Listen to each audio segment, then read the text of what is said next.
Many of you know that in the past couple of years, I've become increasingly involved with a small but global ministry called The Word Is Out, which was founded in 2005 by Dr. Alan Meenan with the incredibly simple aim of helping people become better readers of the Bible.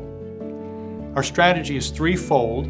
First, we want to share the message of the Bible in its entirety. Second, we want to teach a reliable method for reading the Bible. And third, we want to establish international training centers to support pastors around the world. Our first training center is up and running in Lusaka, Zambia, under the leadership of our director there, Reverend Lael Zulu, who, interestingly, is a former student of mine. I just traveled there this past May, and while there, I got some really good news. The church is growing mightily in Africa. While the number of those identifying as Christians here in the U.S. continues to decline, the church in Africa is undergoing massive growth. In fact, many predict that Africa will become the new center of global Christianity. However, this good news comes with some bad. Although the church is growing exponentially, in many cases it is doing so on little or no biblical foundation.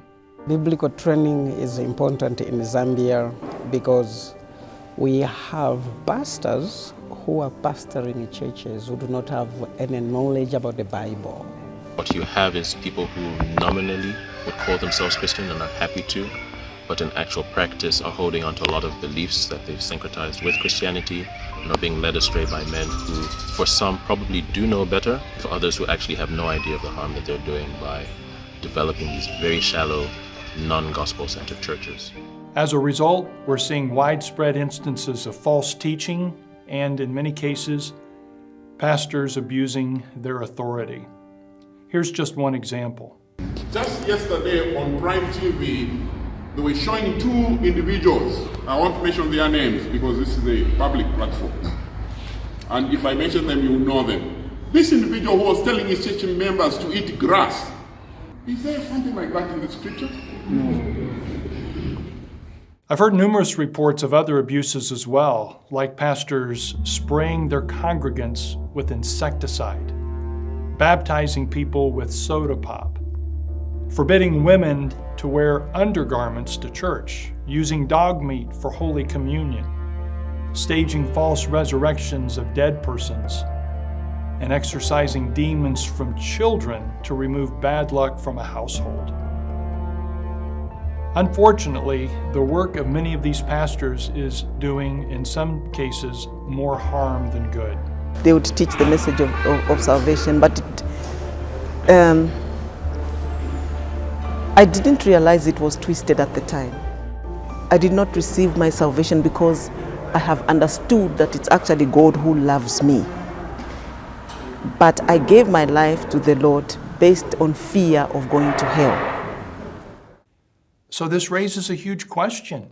If Africa is poised to become the center of global Christianity, what will the future church look like? The situation in Africa is more than just a little bit troubling. But that's not the last word. Pastors who have undergone training at our center are now seeing the sobering reality of what false versions of the gospel can do to the church. If we want the future of global Christianity to be healthy and vibrant and life-giving, then we've got to address the desperate need for sound biblical training. If I should be honest, what Africa is really lacking is proper biblical interpretation. I'm so very pleased to report that Zambian pastors are beginning to recognize the problem.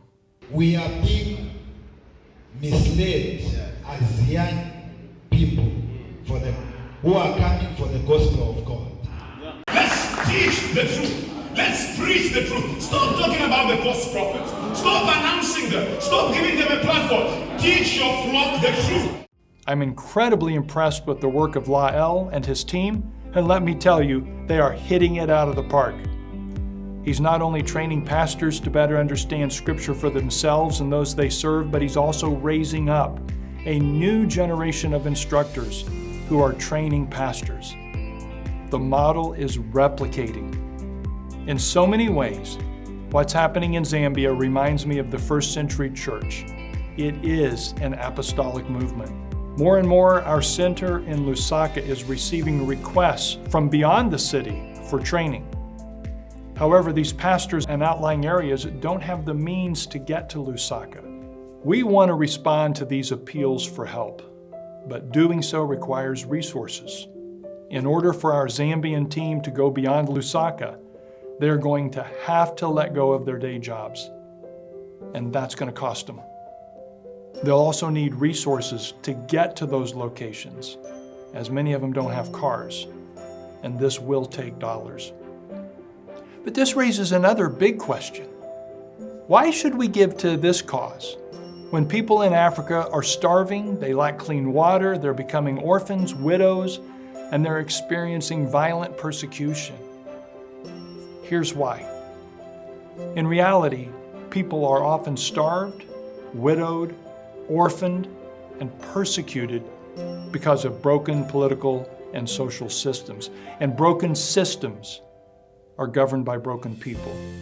Why not try to cut off the problem at the source? It's kind of like running a bath water in the bath, and the water's overflowing the bath, and we're getting buckets of water, and we're trying to scoop up the damage, whereas the important thing is simply to turn off the tap and stop the water from running.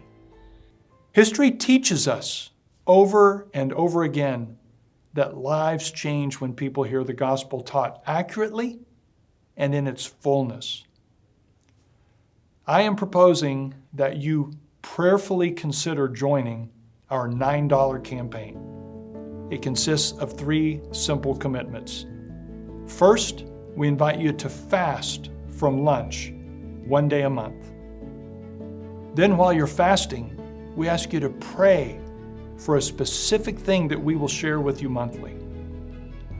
And finally, we urge you to take the money you would have spent on lunch, and I'm thinking about $9, and send it to Zambia each month. Here are some things that should give you confidence in giving. 100% of your funds will go directly to support our work in Zambia. Your gifts will be tax deductible, and you'll receive a year-end statement from us. You can even set up your $9 gift to auto-draft from your bank account, or you can automatically apply the charge to your credit card. It is super simple to give $9 a month. And in reality, you'll never even miss it. I cannot tell you how thrilled I am to be a part of this ministry, especially in regard to the work that's happening in Zambia. It is my joy to support that work, and to be perfectly honest, I cannot think of anything else I'd rather be doing. Let's not hinder Africa in the ways that others have fallen already. Let's give her what she needs, which is God's words. Truthfully, faithfully, studied, applied. That is what will make Africa great.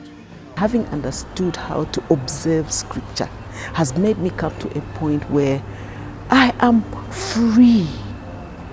I am free. I am free.